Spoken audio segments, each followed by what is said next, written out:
Hello, everyone, and welcome back to an exciting episode of Ready, Set, Cheer. My name is Liles. I'm going to be your host for this season, and joining me, we have Brighton head coach Christina Wilson-Peacock.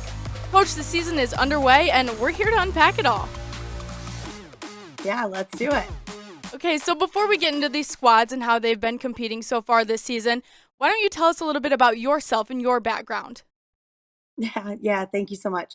So I have been coaching for 22 years and I have been a part of cheerleading and competitive cheer in Michigan for many more than that. It's been an exciting journey all the way throughout. I've seen a lot of things change, been around for a lot of championships and seen so many great teams throughout the years. So I'm really excited to be a part of this show and just kind of share my love of the sport and my knowledge. Yeah, and we are so excited to have you.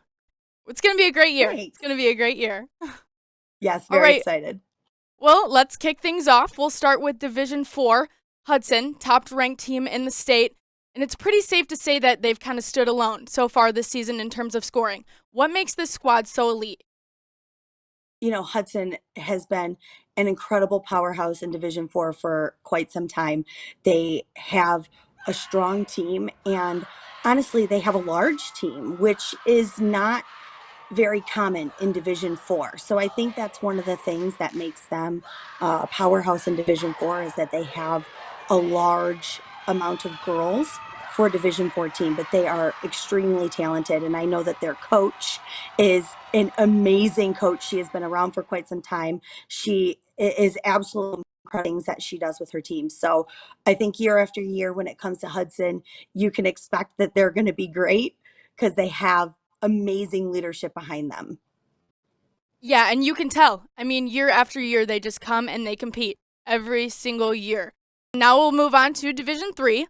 A very competitive division, but I want to start off with Paw Paw, runner-up the last 2 years at state finals. I mean, they're always there. What makes Paw Paw Yeah. so good?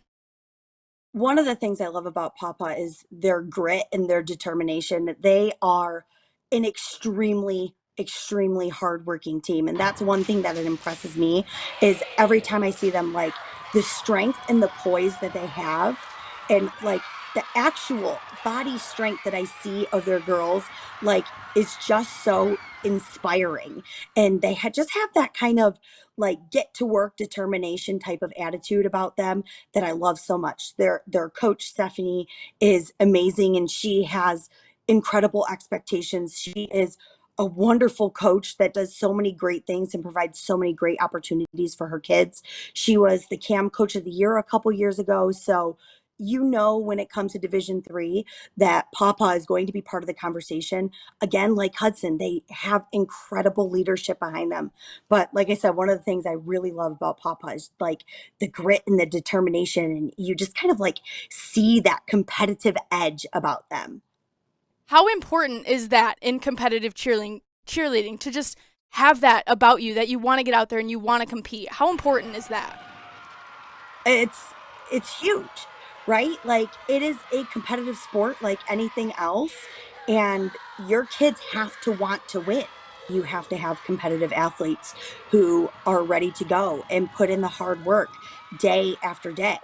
I mean, the hard work comes in practices, and then you kind of collect the reward when you go to those competitions. It's just like anything else. And like I said, I think Papa just kind of embodies that really hard work, that strength and determination piece. You see it on the kids' faces every time they go out on the floor.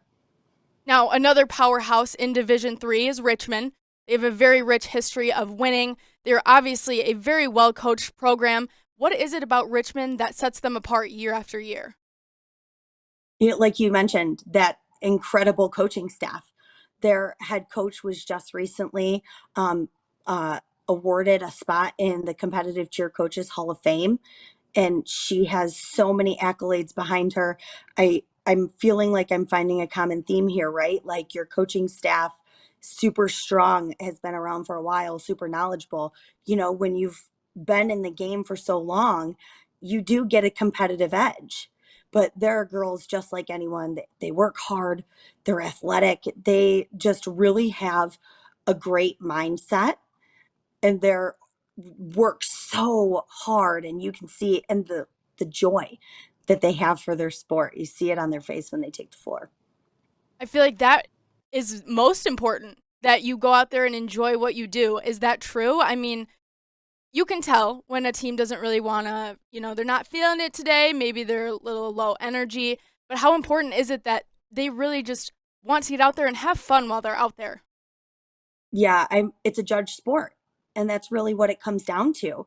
Your job is to sell what you're performing to a panel of judges. So you have to be not only on your game and the physical aspect of it, but the mental aspect too. Like, can you sell it to a panel of judges that you love what you're doing and that you are having a wonderful time, and you just want those judges to feel that emotion that you're putting into those performances. So it's a huge piece of our competition, just on the basis of what it is, a judge sport. Exactly. Now we're going to move ahead. Division 2.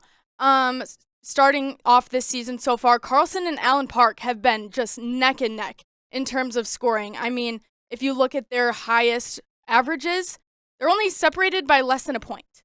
So, I mean, do you see similarities between these two squads?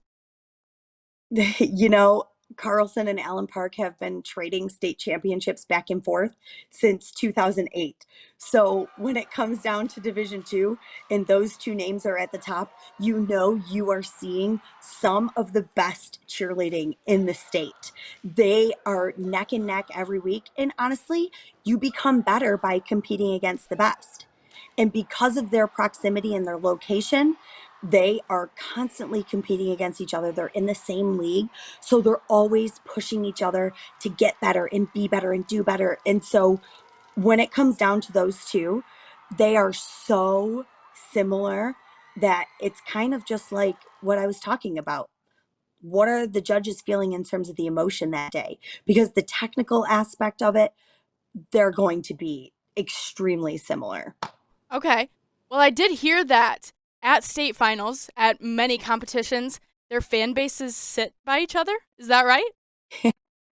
You know, I don't know if that is like intentional or if it just kind of happens that way, but I like the downriver community, those two teams. I mean, and you can't forget Southgate Anderson is down there too in the same league. And those are three extremely high caliber Division two teams. Mm-hmm. So they're constantly pushing each other, and fan bases sit next to each other. Oh geez. I mean, the girls are competing on the floor, but we all know that there's also a little secret competition happening in the Oh, of stands too. course. Of course. There has to be, right? That's what makes it fun for Totally. everybody. For sure. Makes those long 3-hour competitions have just a little bit of extra spice to them. Exactly, exactly. Well, Christina, we have made it to Division 1. Last week, we saw two very competitive programs go head to head in Stony Creek and Rochester. Now, Stony Creek did win the first matchup this week. What do you think gave them the upper hand in that first meeting? Anytime those Rochester schools compete against each other, you're going to see a battle. It's really just what it is. It's probably one of the best school districts in terms of cheerleading, and they are going to be competitive every time out on the floor. And you're going to see them trading wins back and forth all season long. They're all three of them, they're just incredibly talented teams, and they all have that heart, that passion. They have athletes that are like top tier, and it's just the most incredible cheerleading that you'll see. And we talked about with Division 2, Carlson and Allen Park having that close proximity, the best pushing the best. Well, three of the best cheer teams in the state are from the same school district and compete in the same league. Right, So right. they're going to be pushing each other to be the best. That's why you're finding some of the best cheerleading there. And you said, they trade wins back and forth. Saturday, I mean, Rochester beat Stony Creek. It really Right? is trading back and forth. And like you mentioned earlier, who has it that day? Who has what the judges are looking for? Exactly. It cheerleading is just one of those sports that it's all depends on the day. Who's going to have the best day and the best, like moment in time. It's when you get to Division One, there's so many incredibly talented teams that it truly comes down to who has made the judging panel feel like, yes, I want this Yep. so bad. Yep.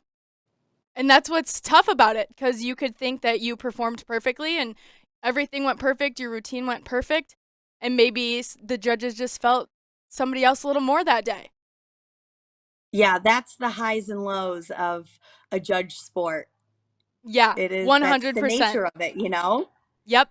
Well, talking about all of this cheerleading is just making me so excited for state finals, where I heard we have a brand new location. Yes. First time, first year, we are going to be competing at CMU at McGurk Arena. So it'll be interesting for teams who had been at state finals for, many years. The Deltaplex kind of felt like a home. State finals was there for so long. And so now every team in the state is in the same place walking in.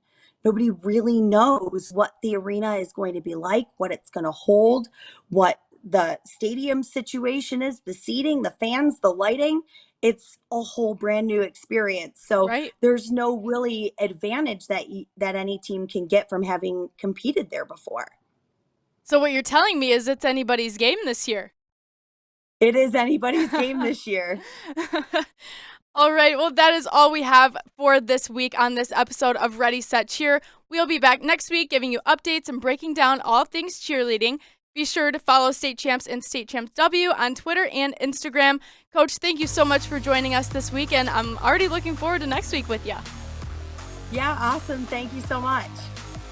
Ready, Set, Cheer, presented by Lawrence Technological University. Visit ltuathletics.com and recruit yourself. Ready, Set, Cheer is also brought to you by the Michigan High School Athletic Association, promoting the value and values of educational athletics. The Michigan Army National Guard, a proud partner of the MHSAA. The Detroit Athletic Club Foundation's Athlete of the Year Awards. Applications being accepted now until March 6, 2023 for the male and female high school athletes of the year. Check out previous winners and download the application today at dacathleteoftheyear.com.